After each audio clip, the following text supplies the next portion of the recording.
Pernahkah kita merenung bahwa mungkin kemajuan pesat teknologi di zaman ini bukan sekedar hasil kejeniusan manusia, melainkan sebuah tanda, bahkan mungkin kehendak ilahi?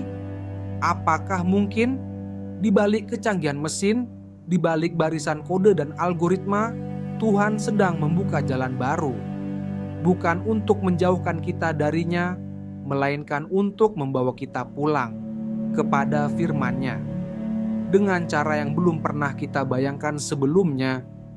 Kitab Amsal berkata, permulaan hikmat adalah takut akan Tuhan. Bukan takut yang menjauhkan, melainkan takut yang melahirkan hormat. Hormat yang mengundang kita untuk mendekat dan mendengarkan dengan hati yang terbuka. Tuhan tidak melarang pengetahuan. Tuhan justru mengundang kita untuk bertumbuh, bukan hanya dalam akal, tetapi dalam hikmat yang mengubah hati. Dan dalam setiap zaman, Tuhan memakai alat-alat baru untuk menyampaikan kebenaran yang tak pernah berubah. Di zaman Musa, firman ditulis di atas loh batu.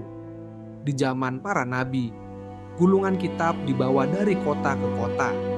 Di zaman reformasi, mesin cetak menyebarkan Injil ke tangan umat.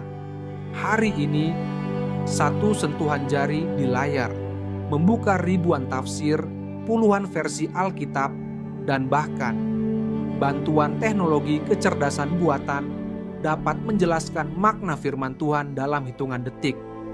Apakah ini kebetulan? Ataukah ini anugerah?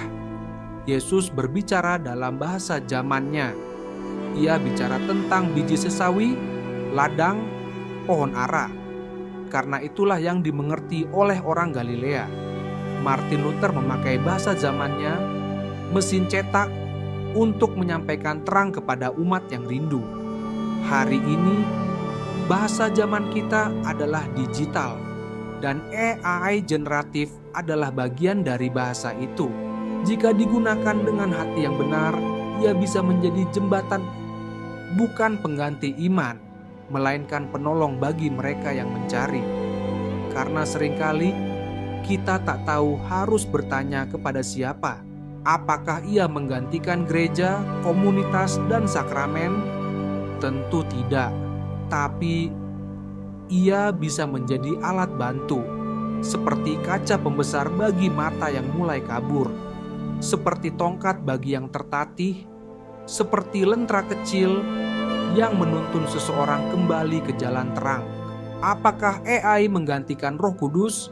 Tidak. Barangkali generatif AI adalah salah satu bentuk kasih karunia yang Tuhan izinkan hadir di zaman ini, bukan untuk menggantikan pewahyuannya, melainkan untuk menolong lebih banyak orang merasakan manisnya firman Tuhan. Tuhan ingin dikenal. Ia tidak jauh, ia dekat, dan ia akan menggunakan segala cara untuk mengetuk hati manusia, termasuk teknologi. Seperti yang tertulis dalam Yesaya 55 ayat 6, carilah Tuhan selama ia berkenan ditemui, berserulah kepadanya selama ia dekat. Teknologi telah mendekatkan banyak hal, jarak, waktu, pengetahuan. Tapi kini, tinggal satu pertanyaan yang paling penting.